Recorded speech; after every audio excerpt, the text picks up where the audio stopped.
Bismillahirrahmanirrahim. Assalamualaikum warahmatullahi wabarakatuh. Alhamdulillahirabbil alamin wa bihi nasta'in wa ala umuri dunya waddin.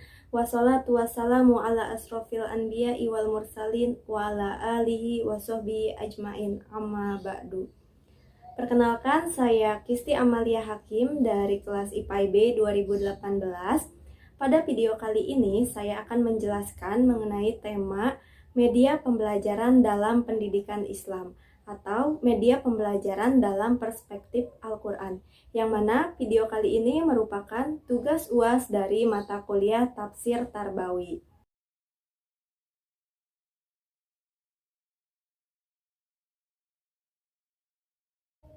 Untuk mengetahui lebih dalam lagi terkait materi media pembelajaran dalam pendidikan Islam, di sini saya akan menjelaskan terlebih dahulu terkait apa sih media pembelajaran itu?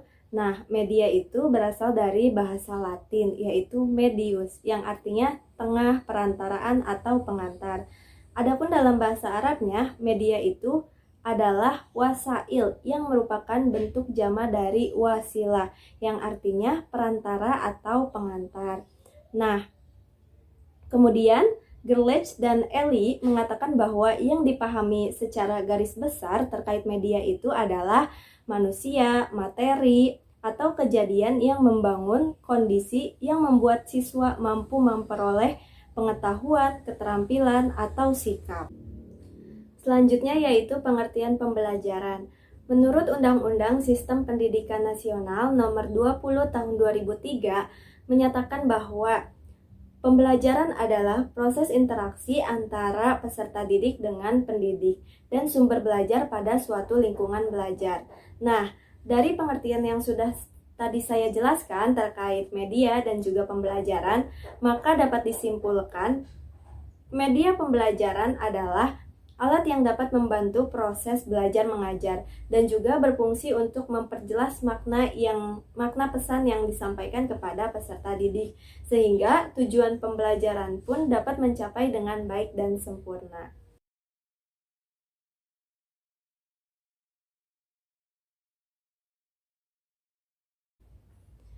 Lalu, apa sih yang menjadi dasar pemikiran dari penggunaan media pembelajaran ini? Nah, dengan menggunakan media pembelajaran, maka peserta didik itu akan lebih mudah memahami pesan yang disampaikan oleh pendidik dengan menggunakan media pembelajaran yang tepat. Media pembelajaran yang digunakan ini sebagai pemicu ingatan peserta didik dalam pembelajaran yang sedang dilakukan. Nah, sebagaimana yang kita ketahui bahwa Allah Subhanahu wa Ta'ala dan Rasulullah Shallallahu Alaihi Wasallam merupakan sebaik-baiknya pendidik bagi umat manusia. Melalui Al-Quran dan hadis, maka kita mampu belajar bagaimana penggunaan media pembelajaran yang baik dan benar agar pesan yang disampaikan kepada peserta didik itu dapat diterima dengan baik.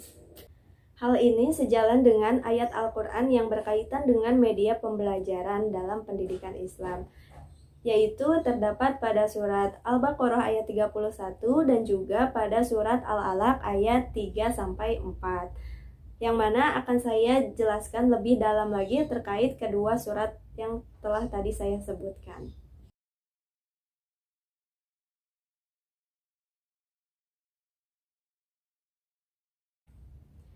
Sebelum menjelaskan, saya terlebih dahulu akan membaca surat Al-Baqarah ayat 31. A'udzu billahi minasyaitonir rajim. Bismillahirrahmanirrahim. Wa 'allama Adamal asma'a kullaha tsumma 'aradahum 'alal malaikati malaikati faqala ambi'uni bi asma'i haula'i in kuntum shodiqin. Shadaqallahul azim.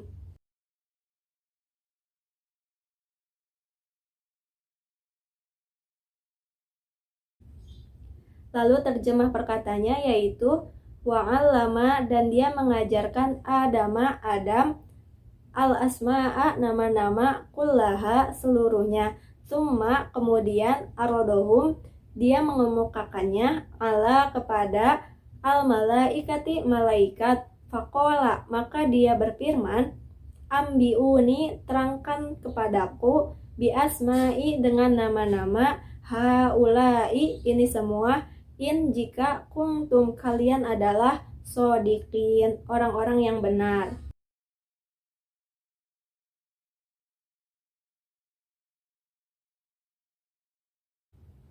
Adapun artinya yaitu, dan dia mengajarkan kepada Adam nama-nama benda seluruhnya. Kemudian dia mengemukakannya kepada para malaikat, lalu berfirman, sebutkan kepadaku semua nama-nama benda itu, jika kamu memang orang-orang yang benar.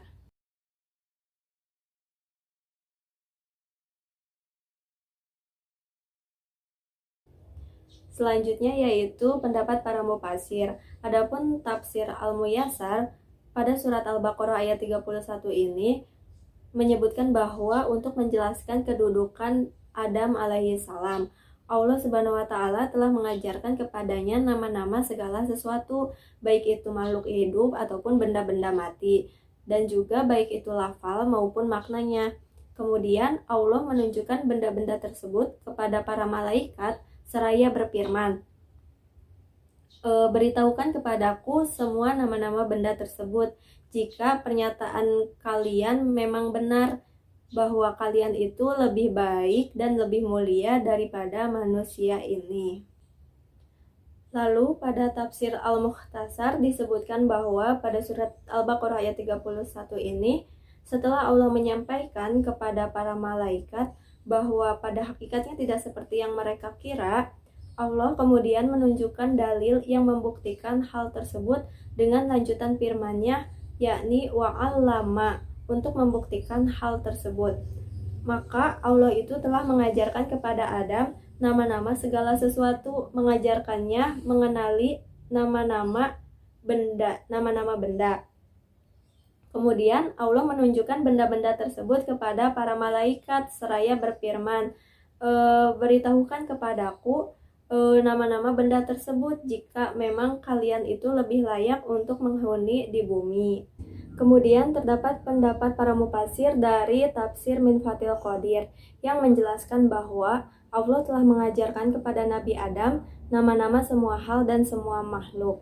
Kemudian Allah bertanya kepada para malaikat tentang nama-nama yang telah Allah ajarkan kepada Nabi Adam alaihissalam melalui nurani mereka yang berakal dengan berfirman, kabarkanlah kepadaku tentang nama-nama itu jika kalian adalah orang-orang yang beranggapan bahwa pendapat kalian tentang kekhalifahan itu lebih benar dibanding dari selain kalian.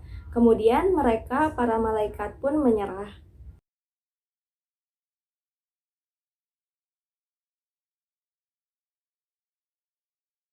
Setelah sebelumnya dijelaskan mengenai pendapat para mufasir, yaitu tafsir Al-Muyassar dan tafsir Al-Mukhtasar pada surat Al-Baqarah ayat 31, maka selanjutnya adalah analisis makna, yaitu apakah taklim Allah kepada Nabi Adam alaihissalam itu bersifat langsung atau melalui proses dan menggunakan media. Kedua-duanya mungkin, namun menurut Dr. Aam Abdussalam menyatakan bahwa kemungkinan yang paling kuat itu adalah pembelajaran itu berproses dan melalui media. Hal ini terlihat dari konteks yang dikaji dan kalimat yang tersusun dari ayat tersebut. Pada ayat tersebut terdapat dua fenomena bayani yang menunjukkan bahwa pembelajaran kepada Nabi Adam itu melalui proses yang sangat panjang dan juga melalui media alam. Sehingga dari analisis makna pada surat Al-Baqarah ayat 31 dapat disimpulkan bahwa konsep taklim memiliki kecenderungan yang dapat diartikan sebagai pendidikan yang menempatkan media serta sarana pembelajarannya sebagai basis pengembangan pembelajaran. Namun, perlu digarisbawahi bahwa kesimpulan ini diambil sama sekali tidak untuk mengingkari pengajaran yang dilakukan secara langsung tanpa menggunakan media atau sarana, seperti halnya ilmu laduni.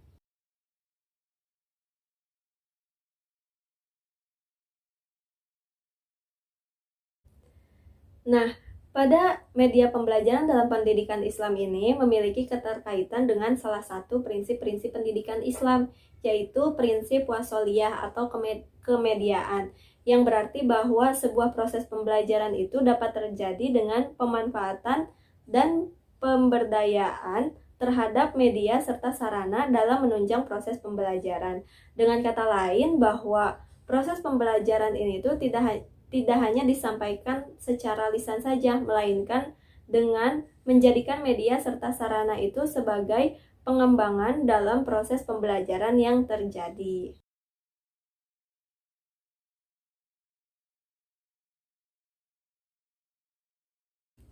Selanjutnya, setelah tadi dijelaskan terkait surat Al-Baqarah ayat 31, maka sekarang saya akan membacakan surat Al-Alaq ayat 3-4. A'udzu billahi minasyaitonir rajim. Bismillahirrahmanirrahim. Iqra wa rabbukal akram. Alladzi 'allama bil qalam. Shadaqallahul azim.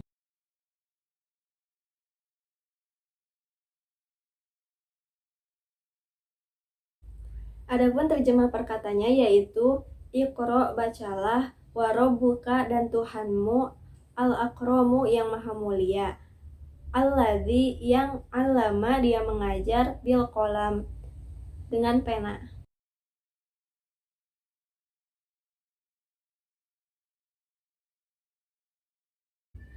Artinya, bacalah dan Tuhanmu lah yang maha mulia, yang mengajarkan manusia dengan pena.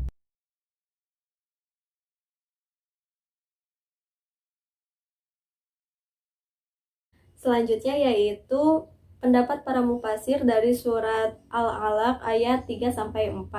Yang pertama adalah dari tafsir Al-Muyassar. Dijelaskan bahwa Allah memerintahkan kepada Nabi Muhammad SAW untuk menyuruh kepada umatnya agar menuntut ilmu dengan cara membaca dan mengajari manusia menulis dengan pena. Hal ini agar para umat Nabi Muhammad SAW ini terbebas dari zaman kebodohan. Lalu pada tafsir Al-Misbah, Quraisyab berpendapat bahwa Allah menyuruh atau mengajak kepada para umat Nabi Muhammad SAW untuk membaca atau memperoleh suatu ilmu pengetahuan, yakni akidah, syariah, dan juga akhlak. Kemudian terdapat pendapat mufasir dari tafsir Ibnu Katsir yang menyebutkan bahwa surat Al-Alaq ayat 1-5 ini berbicara tentang permulaan rahmat Allah yang diberikan kepada hambanya, lalu awal dari nikmat yang diberikan oleh Allah kepada hambanya, dan juga sebagai pengingat tentang proses awal penciptaan manusia dari Al-Alaq. Nah, ayat ini juga menyebutkan atau menjelaskan bagaimana kemuliaan Allah yang telah mengajarkan kepada manusia tentang sesuatu hal atau pengetahuan yang belum diketahui, sehingga dengan demikian hamba akan dimuliakan oleh Allah dengan ilmu yang merupakan kodratnya.